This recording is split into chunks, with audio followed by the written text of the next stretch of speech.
ఆచార్య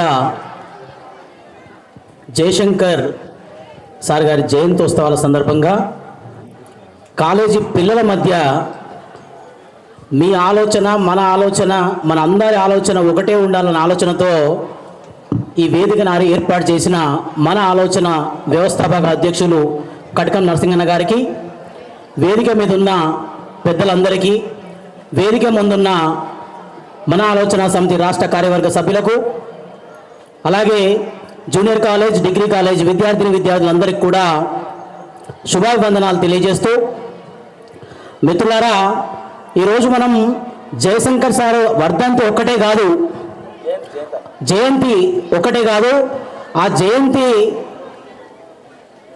సందర్భంగా ఆయన ఆలోచనని, ఆయన ఉద్యమ స్ఫూర్తిని, ఒక ఆలోచనని ఉద్యమంగా ఎట్లా మార్చిన ఉద్యమం ద్వారా ఫలితాన్ని ఎలా రాబట్టిండన్న విషయాన్ని నేర్చుకోవాల్సిన అవసరం ఉంది. ఈ సందర్భంగా ఆచార్య జయశంకర్ గారు ఒక్కరే కాదు, ఈ ఉద్యమంలో కొన్ని వేల మంది పనిచేశారు.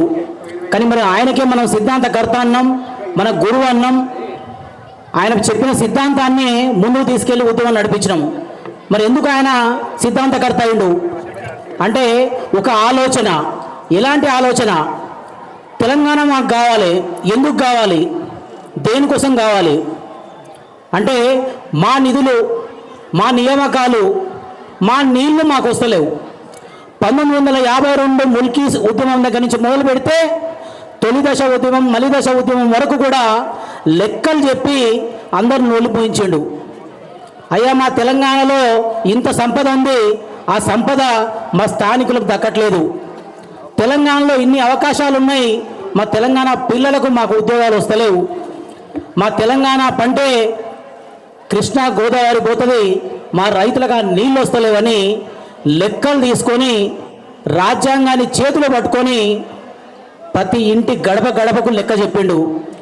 ఆయన పెట్టిన ఆలోచనని, ఆ భావజాల వ్యాప్తిని ప్రతి పల్లెలో ఉన్న పిల్లగానికి కూడా అర్థమయ్యేటట్టు ఆ భావజాలాన్ని అక్కడి వరకు తీసుకెళ్ళింది. కాబట్టే తెలంగాణలో ఉన్న ప్రతి పల్లె బిడ్డ జై తెలంగాణ అన్నాడు. మనం తెలంగాణ సాధించినాం. మరి సాధించిన తెలంగాణలో ఇవాళ పరిస్థితులు ఎట్లా ఉన్నాయి, ఏమున్నాయి? మన నిధులు మనకు కావాలని తెచ్చుకున్న మన తెలంగాణలో 3,50,000 కోట్ల సంవత్సరానికి ఖర్చు పెడుతూ పిల్లలకు కావాల్సిన స్కాలర్షిప్లు వస్తలేవు, ఫీజు రియంబర్స్మెంట్స్ వస్తలేవు, హాస్టల్లో వసతులు లేవు.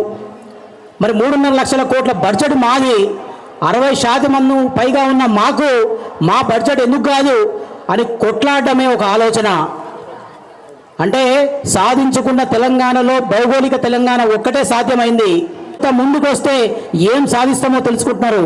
మరి అలాంటి స్ఫూర్తితోటి మీరందరూ కూడా మన ఉద్యమంలో మనకు కావాల్సిన వాటిని సాధించుకునే విధంగా సామాజిక న్యాయాన్ని ఇచ్చేంత వరకు కూడా మనం ఉద్యమంలో ముందుకుండాలని, మీరందరూ కలిసి వస్తే మనం ఈ ఉద్యమ ఫలితాన్ని సాధిస్తామని మరొకసారి తెలియజేస్తూ, జై బీసీ, జై తెలంగాణ.